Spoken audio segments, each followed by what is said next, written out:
محاسبہ کر لو اپنا اس سے پہلے کہ تمہارا محاسبہ اللہ کے کٹہرے میں کھڑے ہو کر کیا جائے۔ حدیث ہے جس پر اپنی بات ختم کر رہا ہوں، لن تزول قدم ابن آدم حتی یسأل عن خمس۔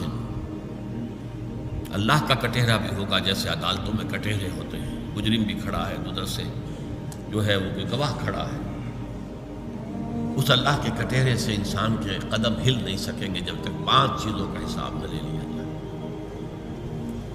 عن عمرہ فیما افناہ، میں نے تمہیں دنیا میں 70-80 سال دیے، کہاں گلائے، کہاں گوائے، کیا کیا؟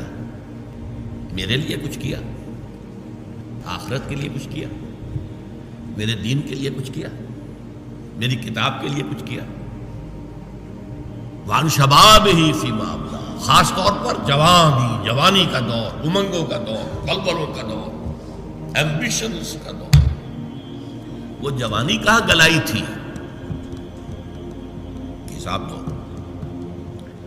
وان مالہ من این اکتسبہ فیما انفقہ، 2 سوال زندگی، پہلے پوری زندگی پھر خاص جوانی، پھر 2 سوال مال، کہاں سے کمایا تھا، حلال سے یا حرام سے، کہاں خرچ کیا تھا، نیکی میں یا عیاشیوں میں، بدماشیوں میں، علل و تللوں میں، دولت کا اظہار، جبکہ ملک میں بجلی کا بحران ہے۔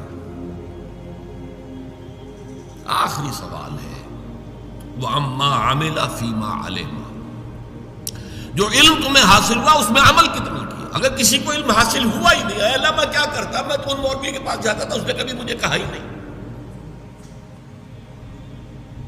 چلیے کچھ تو ہوگا نا۔ اس دنیا میں قانون یہ ہے کہ ignorance of law is no excuse. اللہ کیا نہیں ہے، اگنورینس وہاں ایکسکیوز بنے گی،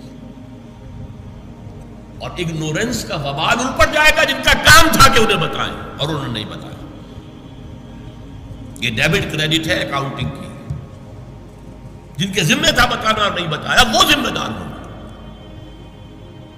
لیکن میں یہ کہہ رہا تھا آپ کو بتایا گیا، بتایا جا رہا ہے، خدا کے لیے سوچئے، ہوش میں آئیے۔